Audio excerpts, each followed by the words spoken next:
Hi, I'm Claire, and welcome to Genrewise, news from the world of SFF.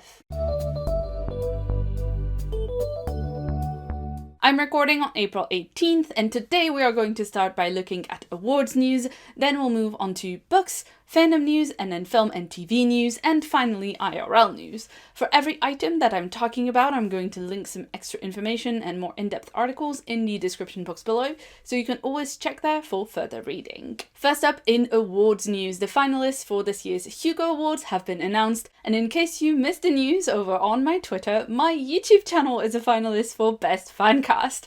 I am just over the moon. It is such an honor to be on that shortlist. The whole ballot looks pretty great to me, with works by Cameron Hurley, P. Jelly Clark, Rivers Solomon, Becky Chambers, Emma Newman, N.K. Jemisin, as well as 3 nominations in 3 different categories for 3 different series for the ever-prolific Seanan McGuire. We've also got the documentary Worlds of Ursula K. Le Guin, the full season of Russian Doll, the fandom newsletter The Rec Center, and Jeanette Ng's incredibly powerful John W. Campbell acceptance speech from last year's Hugo ceremony. I couldn't possibly list everything on the ballot, so if you'd like to check out the full shortlist, it is linked in the description box below. We've also got finalists for the 2019 Aurealis Awards, which celebrate Australian science fiction, fantasy, and horror, and this year's shortlist includes works by Tansy Rayner Roberts, Freya Marske, Margot Lanigan, Amy Kaufman, Jay Kristoff, Juliet Marillier, Garth Nix, and many more. So congratulations to all the finalists. Next up, the Otherwise Award has declared a winner. This was formerly known as the Tiptree Award, and it encourages the exploration and expansion of gender. This year's winner is Freshwater by Akwaeke Emezi, and notably it is a debut novel, so that's pretty impressive. The jury also released an honours list recognizing further notable works, including the Cameron Hurley collection Meet Me in the Future, as well as The Calculating Stars by Mary Robinette Kowal and The Deep by Rivers Solomon. And finally, we've got a winner for the Philip K. Dick Award for Distinguished Science Fiction originally published in paperback. This year's award went to Sooner or Later Everything Falls into the Sea Stories by Sarah Pinsker, published by Small Beer Press, and a special citation was given to The Little Animals by Sarah Tolmie, published by Aqueduct Press. Congratulations to them both. Moving on to books, publishers Fuel and Friends is launching a new YA series called Reclaimed Classics that will offer a fresh perspective on timeless works of literature. What they've done is actually ask marginalized writers to look at classic stories through the lens of their own experiences of marginalization and how those experiences would change the story. The first Reclaimed Classic will be out in spring 2021. We are starting with Treasure Island Revisited by C.B. Lee. Next up, Bethany C. Moorer is taking on Little Women. That one will be out in autumn 2021. And then in 2022, we'll be getting Robin Hood reimagined by Aminameh Safi and Tasha Suri's take on Wuthering Heights. Next up, specialty publisher Subterranean Press is bringing out a brand new edition of N.K. Jemisin's short story collection, How Long Till Black Future Month. It contains 22 of her short stories, including The City Born Great, which she later expanded into her latest novel, The City We Became, and The Ones Who Stay and Fight, which was her response to the classic Ursula Le Guin story, The Ones Who Walk Away from Omelas. As usual with Subterranean Press, these are luxury collectible items with a very limited run.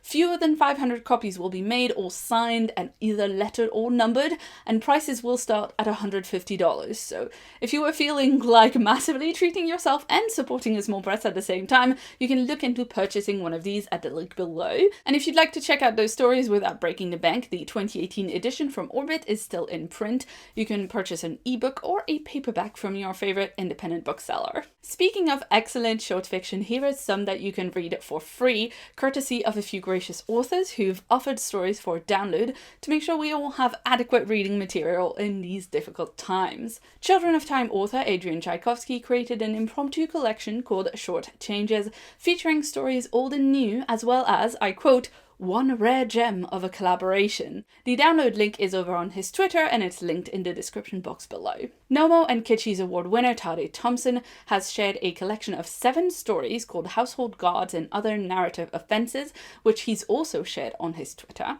BSFA Award winner Gareth L. Powell has got a free PDF of his novella Downdraft up on his website. It's all about a man's unwitting participation in a government genocide and the question of his redemption. And finally, Nebula award-winning author Alia de Bodard is offering The Dragon That Flew Out of the Sun, a short compilation of stories set in her Suya universe, featuring sentient spaceships, the dark between the stars, and as always, food and memory and family. And you can download the book from a public post on her Patreon page. Now, a few episodes ago, I reported that Tor.com Publishing had acquired 2 new solarpunk novellas from Hugo Award-winning author Becky Chambers. We've now got more details on this. The 2 novellas are part of a new series called Monk and Robot, in which we follow sibling Dex, a tea monk who travels the land, listening to people's stories and preparing unique tea blends for them. During their travels, they come across a robot who asks, "What does humanity want?" The only thing is, of course, everybody knows robots aren't real and they only exist in stories. In keeping with Becky Chambers' established record for excellent titles, the first book will be called A Psalm for the Wild Built, and book 2 is A Prayer for the Crown Shy. Book 1 is due out in May 2021, and I, for one, cannot wait. There is also going to be a sequel to Nino Cipri's Finna, a delightful novella about a multi-dimensional portal opening up in the middle of a big box furniture store. I absolutely loved Finna, so I'm very excited for its follow-up, Inventera, which comes out in February 2021 from Tor.com Publishing. It will focus on Derek, a minimum wage employee stuck in the store taking inventory on the night before a massive sale, when a small army of alternate Dereks start turning up from all over the multiverse. Next up, author Zoraida Cordova is turning her hand to editing with Reclaim the Stars, a new anthology of YA speculative fiction all about exploring the Latinx diaspora through the lens of SFF, and featuring stories by Elizabeth Acevedo, Anna Marie McLemore, Daniel Jose Older, Nina Moreno, Mark Ashiro, and more. It is due out in winter 2022 from Wednesday Books. And finally, we have a couple of new covers, starting with Rebecca Roanhorse's upcoming novel Black Sun, the first book in a new epic fantasy series inspired by pre-Columbian cultures of the Americas, with warring matriarchies battling for power and many, many corvids. This stunning cover is by Hugo Award-winning artist John Picasso, and the book will be out on October 13th, 2020 from Saga Press. We also have a cover for Nofek Gloss by Essa Hansen, a fast-paced space opera featuring ships that generate their own universes, cyborgs that can change their forms with a thought, and space stations the size of stars. The book is out in November 2020, and check out this gorgeous cover, designed by Lauren Panepinto with art by Mike Heath. What a sleek, badass-looking spaceship! Next up is fandom, and the biggest news here is all of the conventions and award ceremonies that will be held virtually due to the pandemic. WizCon 44, the feminist science fiction and fantasy convention, is going to be fully online over US Memorial Day weekend at the end of May, and right after that, the 55th Nebula Conference will also be held entirely online. I've not found a lot of detail yet on how to potentially attend either of those virtually or participate virtually, but I will investigate further and report back. Con Zealand, this year's Worldcon in Wellington, New Zealand, is continuing its preparations to be the first ever virtual Worldcon, and they have just announced a collaboration with the Fantasy Network to bring Worldcon to an interactive virtual platform and to host some video-on-demand streams from Con Zealand after the convention is over. The new virtual attendance membership rate is now available if you're interested, and I will link the post down below where everything is explained in a bit more detail. Next up, we've got film and TV, and as you might expect, this section is going to be shorter than usual, since a lot of the news here falls under the umbrella of stuff's getting delayed because of the pandemic. While some films like Disney's Artemis Fowl adaptation are getting straight to streaming releases instead of coming out in theaters, big blockbusters and superhero movies are holding out for our movie-going money. And so the live-action Mulan remake, which was originally due out in March, has been pushed to a July 24th release which I think is optimistic. Wonder Woman 1984 will now open on August 14th, when it was previously due out in June, and Black Widow has been pushed from May to November 6th, 2020. This was the original release date for The Eternals, so of course it also has to move. It will now be out on February 12th, 2021, and on with the rest of Marvel's Phase 4 movies. I'm going to put up the new release schedule on screen so you can see where we're at the minute. You will notice that Captain Marvel 2 is on this list. We previously didn't have a release date for that. It is now coming out July 8th, 2022. So at least there's some good news. Comic book publisher Boom Studios has signed a TV deal with Netflix for rights of first refusal to adapt some of their titles. It is a little unclear what is covered by this deal, as Boom not only publishes original series like Giant Days or Lumberjanes, but they also have a lot of tie-ins, including the new Buffy comics, which obviously wouldn't be included in a deal like that. A lot of it will also depend on what rights the comic creators originally gave to Boom Studios in their contracts, and this is why this deal is pretty controversial in the comic book industry. Boom is a big company, and there have been reports of poor working conditions and pay rates for individual creators that deal with them. Now, for more detail on this, media journalist and Hugo Award finalist Gavio Baker-Whitelaw has a really interesting piece on this over at the Daily Dot, so I will also link that down below. And finally, in real life news, I mentioned this last month, but I wanted to highlight it again.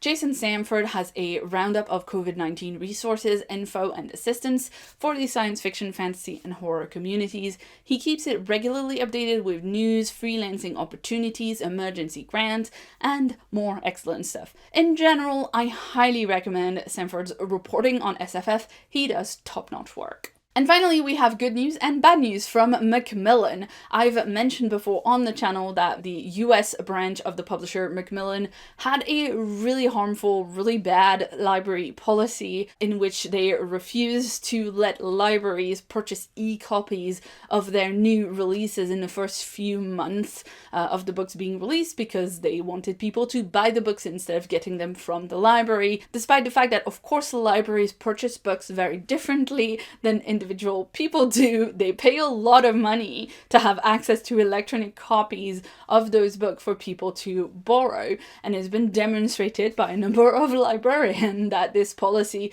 is in fact probably losing Macmillan money, and it is ideologically motivated. They just want people to be paying for their books as opposed to getting them for free, even if it doesn't actually work out for their bottom line. Thankfully, Macmillan has now dropped this really bad policy in the wake of the lockdown. Bad news is that Macmillan has cut an undisclosed number of jobs. They have also temporarily reduced the salaries of employees above a certain pay rate. It's been now confirmed that those salaries will go back to their previous amount once the situation goes back to normal, hopefully, but those jobs are just cut. They are not coming back. That is bad. Macmillan makes a lot of money. They could just afford to keep people on. Shame on them. So that's it. This was Genre-Wise. I hope you enjoyed it, and please let me know your thoughts in the comments below. What do you think of this year's Hugo finalists? Have you checked out any of the free fiction that I linked? Are you looking forward to virtual conventions? Those are important questions, and I want to know your answers. If you like the show, please share it around. I work really hard on it, and I'd love for as many people as possible to see it. Thanks for watching, and I hope you'll join me again in a month's time for more science fiction, fantasy, and fandom news. If you'd like to see more from me, you can check out a previous video on screen right now. And if you haven't yet, please hit the subscribe button that's on my face for a new video from me every week. I've been Claire, thanks so much for watching, and see you soon.